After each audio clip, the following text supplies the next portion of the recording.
श्री गोपाळ कृष्ण भगवान की जय। लीला नंबर 429।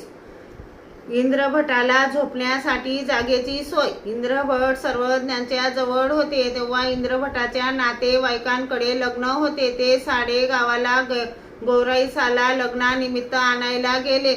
आबाईसा म्हणाली, तुम्ही हिला घेऊन जा, इंद्रभट तेथे सर्वज्ञांजवळ आहेत।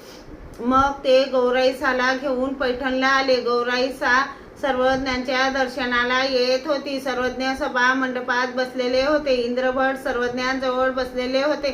सर्वज्ञांनी गौराईसाला येताना पाहिले आणि सर्वज्ञ म्हणाले, इंद्रिया, तुमच्या नातेवाईकांनी गौराईसाला लग्नानिमित्त आणले। इंद्रभटाने पाहिले तेव्हा गौराईसा येताना दिसली। ती आली, सर्वज्ञांना दंडते घातले, श्रीचरणा लागली, सर्वज्ञांजवळ बसली।